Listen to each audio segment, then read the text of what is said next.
The following lesson is linked to Learning Outcome 4, Language, and addresses the assessment standard that requires learners to use gender, plurals, and diminutives of nouns correctly. Learners should be able to explain how language positions the learner by implicit and explicit messages, values, and attitudes.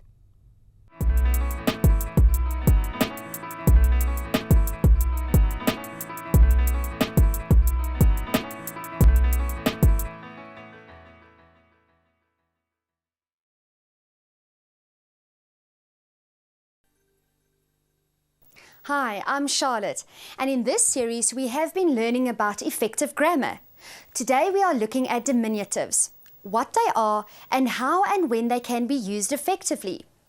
In English, they are special names for small things, for things which are unimportant, and for words that are used when showing affection towards someone or something.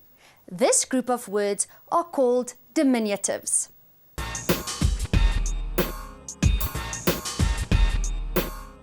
By the end of this lesson, you will be able to identify diminutives and use diminutives effectively. In this lesson, we are going to learn about the 3 uses of diminutives. More importantly, though, we are going to look at when it is appropriate to use diminutives and when it isn't. So let's begin with the definition. A diminutive is a word or something added to a word to imply that something is small or unimportant, or to convey affection. First, let's look at diminutives which indicate that something is small. Hen, chick, cat, kitten, adult, baby, duck, duckling, pig, piglet. In each of these cases, you can see the adult form of the word and the diminutive form. In some cases, the word used for the diminutive form is completely different from the original noun used to describe the adult. For example, chick, kitten, and baby bears no resemblance to the adult form hen, cat, and adult.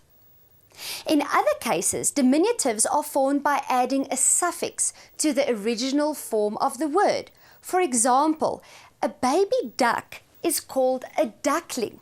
The diminutive is formed by adding the letters L-I-N-G to the word duck, and a baby pig is called a piglet. To form the diminutive, the suffix L-E-T is added. In case you have forgotten what a suffix is, let's recap that definition. A suffix is a part of a word which has been added to the end of the word and which alters its meaning or part of speech. In this case, the suffix ling changes the meaning of the word from the adult form duck to the diminutive or baby form duckling. In the same way, when we add the suffix lit, it changes the meaning from the adult pig to the diminutive piglet. In our previous lesson, we learnt about gender nouns. I hope you remember this definition. A gender noun is a name of a person, animal, or an object, which also identifies the gender of that person, animal, or object. Now, sometimes a word is both a gender noun and a diminutive. For example, an adult male is referred to as a man, and a young male is a boy.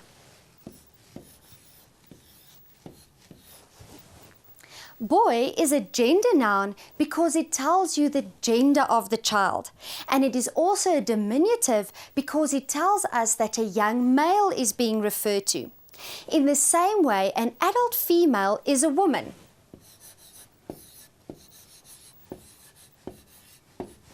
And a young female is a girl.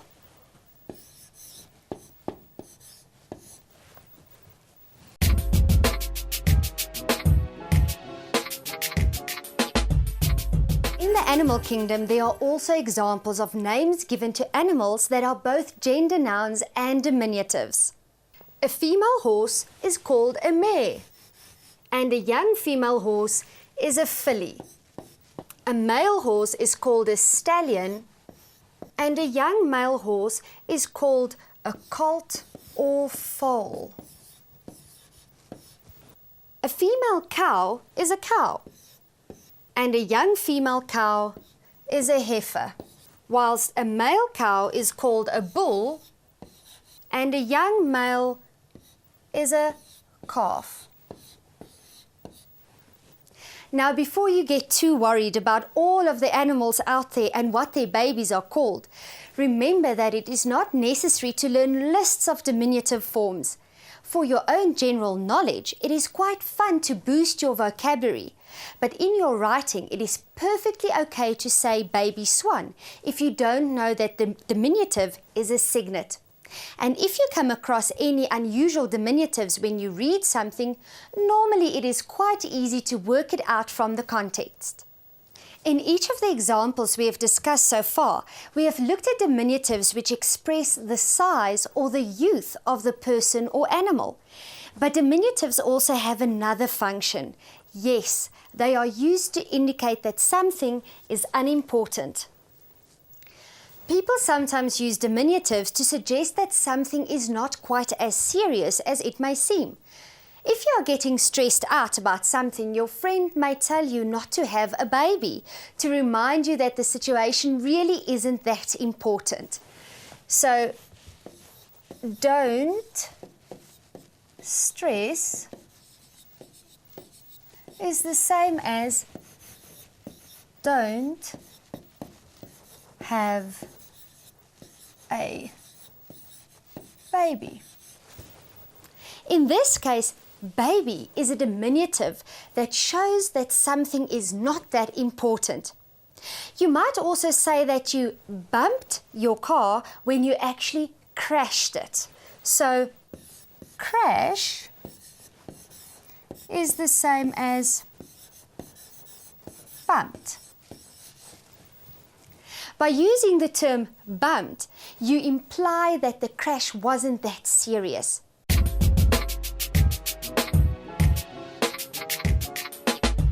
So far, we have seen that diminutives are used to name small and unimportant things.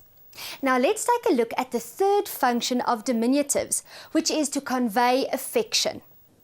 I'm sure you have heard people who are dating refer to the loves of their lives as babe, honey, or sweetie.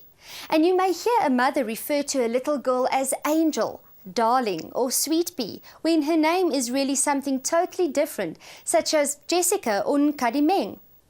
Now that we know the three main functions of diminutives, let's consider when it is appropriate to use them.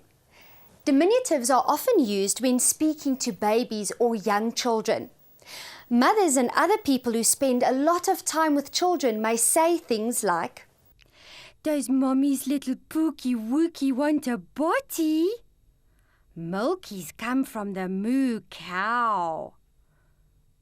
This lady doesn't seem too silly using these diminutives to talk to her toddler, and the little guy seems to understand her. But I'm sure you would agree that she would seem ridiculous if she were talking to an older child or an adult. So diminutives that are used as part of baby talk are fine when speaking to babies, but should really be avoided when speaking to older children, youth, or adults. What about conveying affection? Have a look at these diminutives being used and work out if they are being used appropriately. Papa, please can you buy me a chocolate? Sure, Snookums. What type would you like?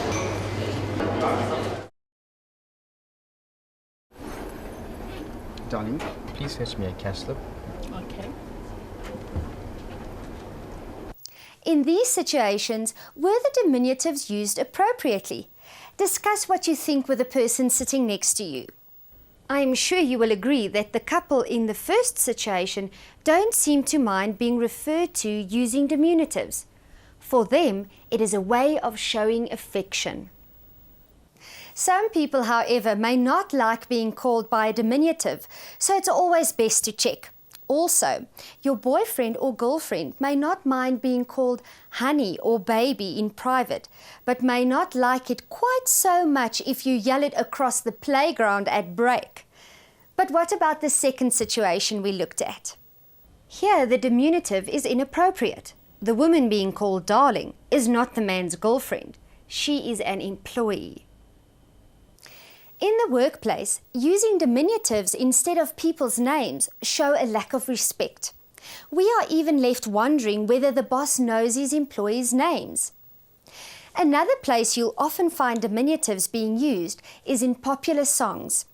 Your parents may have sang along to songs that went something like this: "Come on baby, light my fire," and "Sweets for my sweet, sugar for my honey."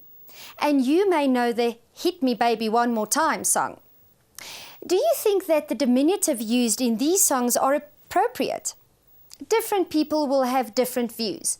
Some women like the idea of being treasured and protected and think that diminutives are a way of showing this. Others may think that being named after something nice to eat is insulting. The point I'm trying to make is you should use diminutives when appropriate and when you are sure the other person appreciates them. If not, instead of conveying affection, they may actually cause tension. Let's think about the examples of diminutives that we looked at earlier to show that something wasn't important. You may tell your friends not to have a baby or that you bumped your car, but would you use these diminutives in a more formal situation? Imagine if your mom or dad wrote a note like this to your teacher: "Jabu hasn't done his homework. Please don't have a baby. He'll catch it up." I'm sure you'd agree that this is inappropriate. Diminutives are often slang terms. They are fine to use when you are chatting to friends, but you wouldn't use them in more formal situations such as writing a letter. So remember, diminutives work effectively in certain contexts, but it is wise to confine them to those contexts. Always be aware of the situation in which you are communicating your ideas and suit the level of your communication to the circumstances.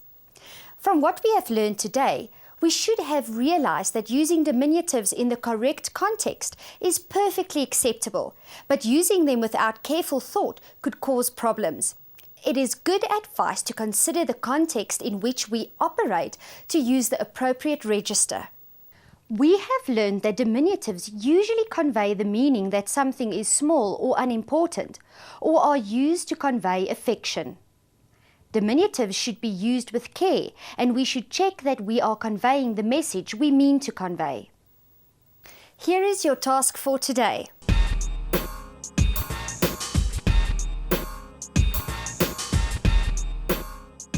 The word kids is often used to refer to children. Which animal name is this the diminutive form of? When is it appropriate and when is it inappropriate to use the word kids to refer to children? It's interesting to listen to people's conversations and try to identify the use of diminutives. See if you can spot when diminutives are used to show the small size of something, when they reduce the importance of something, and when they are used to convey a feeling of deep affection. I have enjoyed this lesson with you. Thanks for joining me. See you soon. Goodbye.